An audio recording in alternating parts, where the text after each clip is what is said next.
the Honorable Senator Zvidzai.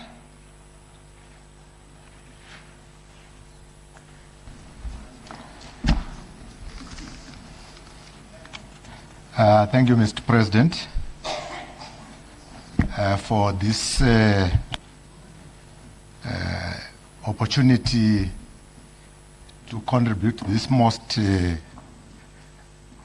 important debate, Mr. President. Originally, the list had put me on number 18, but all the same, I'm prepared to share my ideas around this important bill now. Mr. President, as I debate, I don't intend to debate President Dr.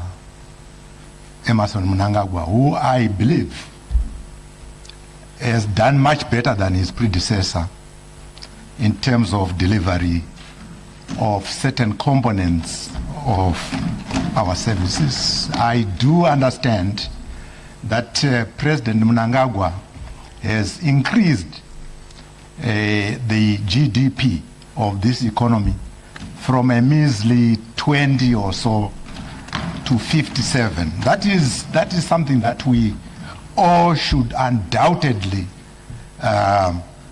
praise, applaud, and encourage. Mr. President, but let me not digress. Let me debate the bill. So I rise at this juncture to do exactly that. I rise from a standpoint, Mr. President, not merely of legal interpretation of the law. I'm not a lawyer, engineer. But from the standpoint of constitutionalism, democratic legitimacy, and sovereignty of the people of our beloved fatherland.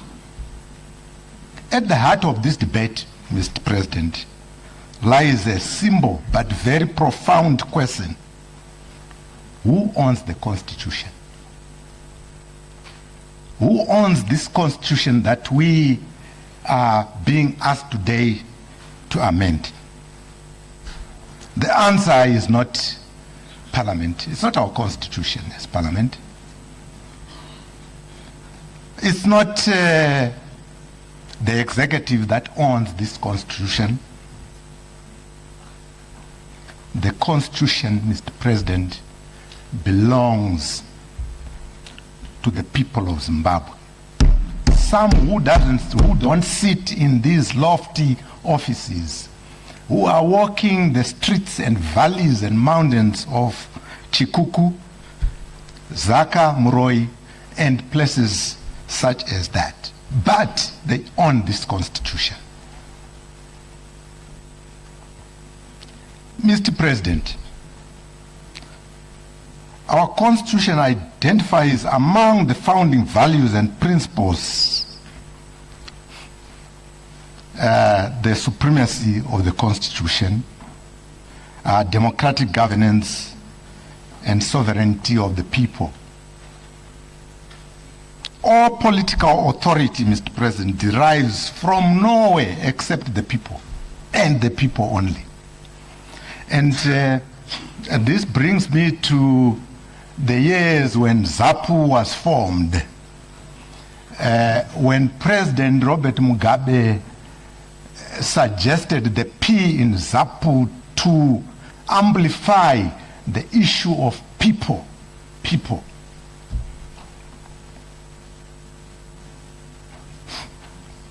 So political authority, Mr. President, derives from the people and must be exercised in accordance to their will. Mr. President, the proponents of this bill argue that the Constitution does not expressly require a referendum before extending the tenure of elected officials. I am not walking that route. I don't intend to. because that's a law value. Law provides for minimums. Good governance does above the minimums. So the fact that the Constitution may not have provided, which is arguable for a referendum, and you stick to that, you are acting at the lower end of a value system. I would rather act at the higher end of a value system.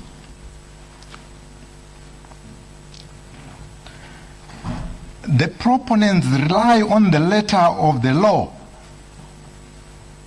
However, constitutions, Mr. President, are not interpreted solely by their text. They are interpreted through their values, their purpose, and their spirit. Their values, their purpose, and the spirit. I know lawyers will say that's neither here nor there. But legitimacy is derived from issues of values, purpose, and the spirit. What really does in doing what it did, what really did the Constitution intend that this nation does? The spirit. At this juncture, I would like to pause a bit and thank the minister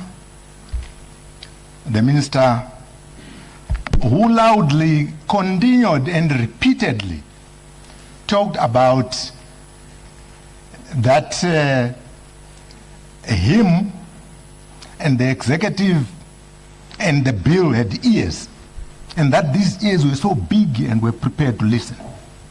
And in fact, they did. This is why it was possible to remove certain issues which people felt needed arguing against.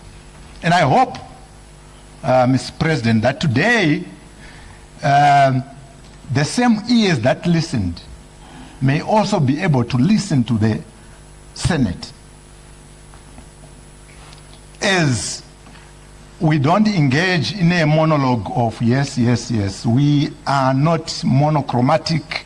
We are so many colors. We are so diverse, and we cannot all think the same, because if we did that, then Zimbabwe is dead. The spirit of constitutional democracy requires that those who receive power, like we have done, from the people, must periodically return to the people to review their mandate. An election is the moment when citizens evaluate those who govern them, and either renew or withdraw their consent to the extent the tenure of office holders, to extend the tenure of office holders is to postpone that moment of accountability. The issue before us, Mr. President, is therefore not simply whether Parliament can amend the Constitution. It can. The issue is whether Parliament should extend a mandate that the people granted for a specific period without first consulting those same people for an affirmative yes. History teaches us an important lesson, Mr. President. Zimbabwe's constitutional history demonstrates that referendums have been used whenever fundamental constitutional questions affecting the people have arisen. I was old enough in 1969 when we had the PS Commission. Of course, it happened in 1971 or 72, thereabout. So even colonialists, Mr. President, even colonialists had the decency to go back to the sovereign people to ask them whether they wanted that the constitution changed.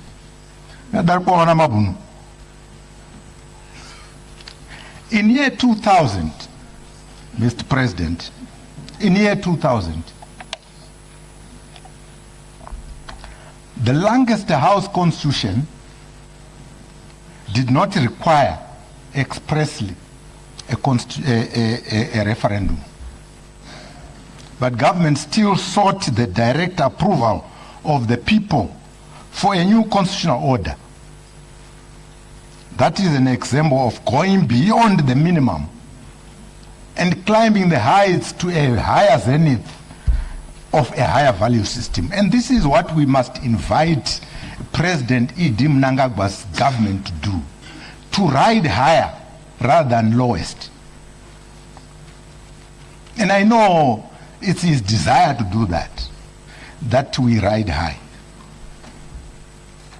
Most importantly, the 2013 Constitution, which we are now being asked to amend, was born through one of the most extensive consultative exercise in our national history. I differ a bit with the minister because the 2013 Constitution, in the 2013 Constitution, we had 4,943 meetings throughout the country, nearly 5,000, compared to 63. More than 1 million Zimbabweans participated in the consultations. This time we are told 540, and it's an amazing number. The final draft, Mr. President, was subjected to a national referendum, and 3.08 million people or Zimbabweans voted in favor of that constitution. Therefore, this constitution was not gifted to the people by politicians. It was authored by the people for themselves, and we desire a repeated approach so that we can always proudly say this is our document done by us for ourselves, not by some elite sitting in an ivory tower.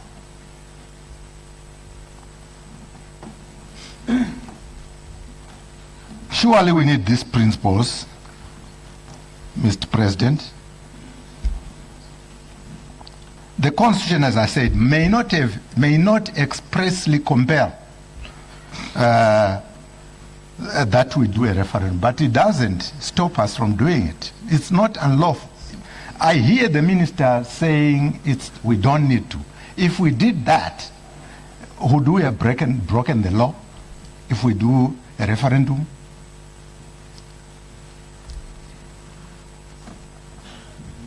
The absence of a legal obligation cannot be converted into the absence of a democratic obligation, Mr. President. Honorable President, let me come to the issue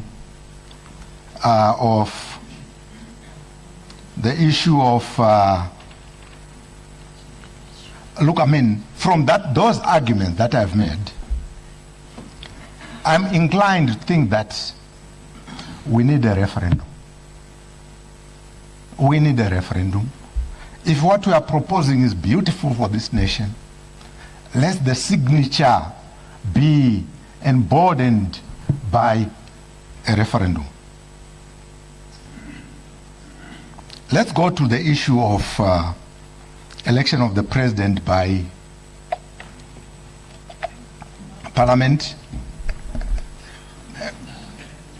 Neither here nor there. It can be good, it can be bad. And I've got an inclination actually to say this is a positive thing, but with a caveat. What is good for the goose should be good for the gander.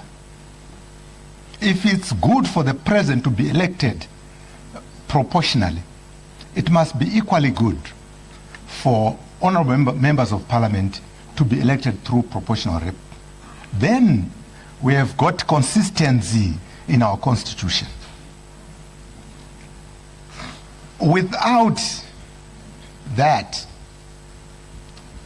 it will be very difficult for me to vote for a half-baked cake. The recipe is good, but the cooking is poor. Let's have a fully baked cake. Enjoy it. Imbodai, Mr. President. It creates a democratic distortion. It does. And the argument that presidential elections are the midwives of violence in our electoral systems is sad. It's very sad that we think like that. I participated in an election in year 2000, and there are bones scattered throughout the country arising from killings where there was no president. Let's not apportion blame to the highest office of the land. It's unfair to say the violence that happened in 2000 was a result of President Mugabe, or to say any violence that may happen again in future is a result of President Emerson Mnangagwa. No, that's wrong. That's wrong. Let's not do that. Let's all agree that we don't want violence in our electoral systems. It's not elections that are violent. It's people that participate in elections that are violent.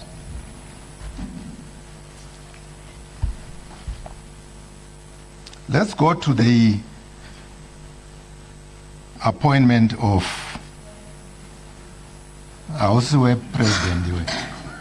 appointment of additional senators. Mr. President,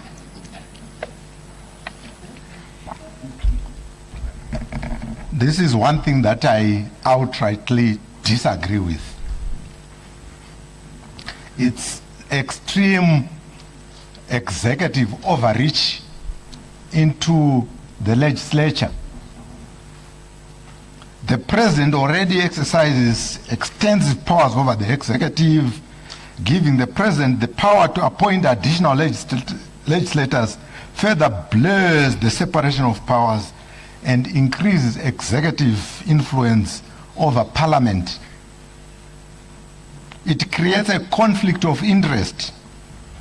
Appointed senators may feel indebted and may actually not want to exercise their oversight over the executive. Parliament's role is to hold the executive accountable, not to be populated by the executive. In fact, it's something that we had, which we have rejected.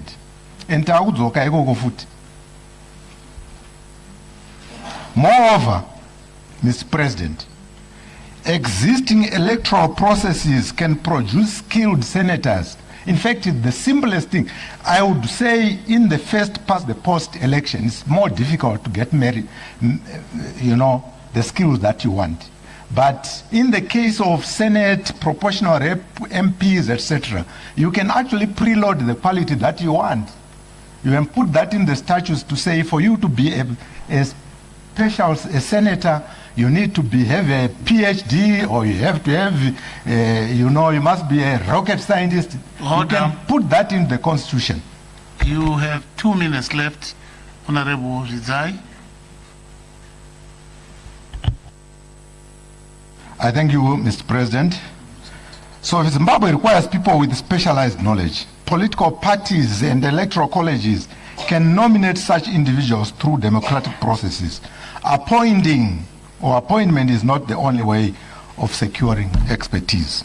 Mr. President, let's go to the issue of delimitation. I understand the anger. I understand the anger arising from the incompetence of ZEC with respect to delimitation in the past election. They did an appalling job. They did an extremely bad job, but let's not throw the baby with the bathwater. ZEC should be empowered to do this. Mr. President, to give the executive the power to register people to maintain the voters' roll, to do delimitation, is disastrous. Who does that? Who else does that? Where is this being borrowed from? Independent electoral commissions are the fashion. It's fashionable to let the referee be as independent as possible, Mr. President. I understand my time is up. I will add detail on some few clauses like clause 3, clause 8, clause 12, clause 11 at committee stage. Thank you, Mr. Thank you.